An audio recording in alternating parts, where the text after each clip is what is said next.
ଜଗନ୍ନାଥ। ଆଉ ଗୋଟେ ଫ୍ରେଶ୍ ଭିଡ଼ିଓରେ ଆପଣମାନଙ୍କୁ ସ୍ୱାଗତ।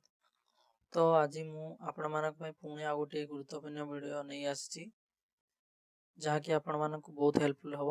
ତ ଭିଡ଼ିଓଟିକୁ ପ୍ରଥମରୁ ଶେଷ ପର୍ଯ୍ୟନ୍ତ ନିହାତି ଦେଖନ୍ତୁ ଏବଂ ଆମର ଟେକ୍ ଇପିଟି ଓଡ଼ିଆ ୟୁଟ୍ୟୁବ୍ ଚ୍ୟାନେଲକୁ ସବସ୍କ୍ରାଇବ୍ ମଧ୍ୟ କରିଦିଅନ୍ତୁ। ତ ଚାଲନ୍ତୁ ଯିବା ଆମେ ସିଧାସଳଖ ଟପିକ୍ ଉପରକୁ। ତ ଦେଖନ୍ତୁ, ଆମର ଖରିଫ ଧାନ କ୍ରୟ ପାଇଁ ଚାଷୀମାନଙ୍କର ପଞ୍ଜୀକରଣ ଆରମ୍ଭ ହୋଇସାରିଲାଣି। ଧାନ ସଂଗ୍ରହ ବର୍ଷ 2024-25ରେ ବର୍ତ୍ତମାନ ଆପଣମାନଙ୍କର ଅପଡ଼େଟ୍ ଆସିଯାଇଛି କି ଜୁଲାଇ 15ରୁ ଆମର ଷ୍ଟାର୍ଟ ହେଇଗଲାଣି ରେଜିଷ୍ଟ୍ରେସନ୍। ତ ଭିଡ଼ିଓ ବନେଇବାରେ ଟିକେ ଲେଟ୍ ହେଇଗଲା, ତ ଆପଣମାନେ ବହୁତ ଟାଇମ୍ ଅଛି ବୋଲି ଭାବି ନିଅନ୍ତୁ ନାହିଁ। ତ ଆପଣମାନଙ୍କ ପାଖରେ ବହୁତ କମ୍ ଦିନ ଟାଇମ୍ ରହିଛି। ଜୁଲାଇ 15ରୁ ଆପଣଙ୍କର ଅଗଷ୍ଟ 16 ମଧ୍ୟରେ ଆପଣମାନଙ୍କୁ ଫିଲ୍ଅପ୍ କରିବା ପାଇଁ ପଡ଼ିବ।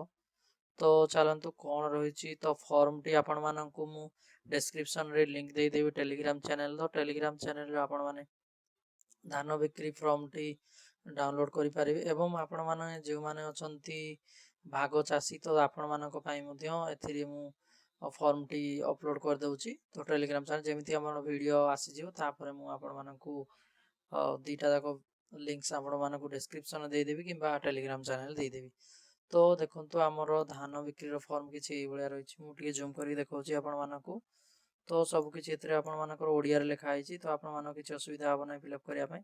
ତ ବାସ୍ ମୁଁ ଆପଣମାନଙ୍କୁ କିଛି ପଢ଼ି ନେଉଛି ଖାଲି। ଦେଖନ୍ତୁ, ଏଠି ପ୍ରଥମତଃ ଆପଣମାନଙ୍କର ଜିଲ୍ଲାର ନାମ, ଦ୍ୱିତୀୟରେ ଆପଣଙ୍କ ତହସିଲ, ବ୍ଲକ, ଗ୍ରାମ ପଞ୍ଚାୟତ ଏବଂ ଗ୍ରାମ ଏବଂ ପିନକୋଡ଼ ଏଇତିକ ଆପଣଙ୍କର ପ୍ରଥମତଃ ଫିଲ୍ଅପ୍ କରିନେବା ପାଇଁ ପଡ଼ିବ। ତାପରେ ଆପଣ ଯାହା ନାଁରେ ଧାନ ବିକ୍ରୟ କରିବା ପାଇଁ ଯାଉଛନ୍ତି, ତ ତାଙ୍କର ନାଁଟି ଦେବା ପାଇଁ ଚଳିବ।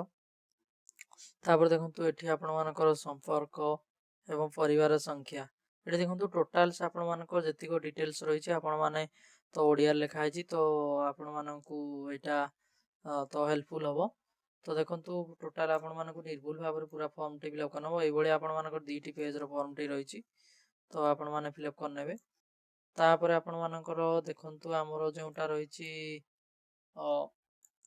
ତ ଏଇ ଫର୍ମଟିକୁ ଫିଲ୍ଅପ୍ କରି ଆପଣମାନେ ଯାଇ ଆପଣମାନଙ୍କର ଉପଯୁକ୍ତ ଡକୁମେଣ୍ଟ ସହିତ ଆପଣଙ୍କର ପୋଷ୍ଟ ସୋସାଇଟି ଅଫିସ୍ ଯାହା ଆପଣମାନଙ୍କର ରହିଛି, ତ କୋଅପରେଟିଭ୍ ସୋସାଇଟି ଲିମିଟେଡ୍ ଆପଣମାନଙ୍କର ଯେଉଁ ଅଫିସଟି ରହିଛି, ପ୍ରତି ଗ୍ରାମ ପଞ୍ଚାୟତରେ ସେ ଅଫିସଟି ରହିଛି। ତ ଆପଣମାନଙ୍କୁ ସେଇଠି ଫିଲ୍ଅପ୍ କରିବା ପାଇଁ ଯାଇକି ସବମିଟ୍ କରିବା ପାଇଁ ପଡ଼ିବ ଉପଯୁକ୍ତ ଡକୁମେଣ୍ଟ ସହିତ। ତ ଭାଗ ଚାଷୀର ଫର୍ମଟି ମଧ୍ୟ ମୁଁ ଆପଣମାନଙ୍କୁ ଦେଇ ଦେଉଛି ଏଠି। ତ ଯେଉଁମାନେ ଭାଗ ଚାଷୀ ବା ଯେଉଁମାନେ ଆମ ଓଡ଼ିଆ ଲାଙ୍ଗୁଏଜ୍ ଯାହା କୁହାଯାଏ ଭାଗୁଆ ଚାଷୀ, ତ ସେମାନଙ୍କ ପାଇଁ ଏଇଠି ଫର୍ମଟି ରହିଛି, ଏଇଭଳିଆ ଫର୍ମଟି ରହିଛି। ତ ଏଠି ଆପଣମାନେ ଟୋଟାଲ୍ ଡିଟେଲ୍ସକୁ ଫିଲ୍ଅପ୍ କରି ତ ଏଟା ବି ଆପଣମାନେ ଦେଇପାରିବେ ଡାଇରେକ୍ଟଲି। ତ ଆପଣମାନଙ୍କୁ ଅନୁରୋଧ କି ଆପଣମାନେ ଖୁବ୍ ଶୀଘ୍ର ଯାଇ ତାହା ରେଜିଷ୍ଟ୍ରେସନ୍ କରିନିଅନ୍ତୁ। ତ ଭିଡ଼ିଓଟିକୁ ମୁଁ ଏଇଠି ଶେଷ କରୁଛି। ଜୟ ଜଗନ୍ନାଥ।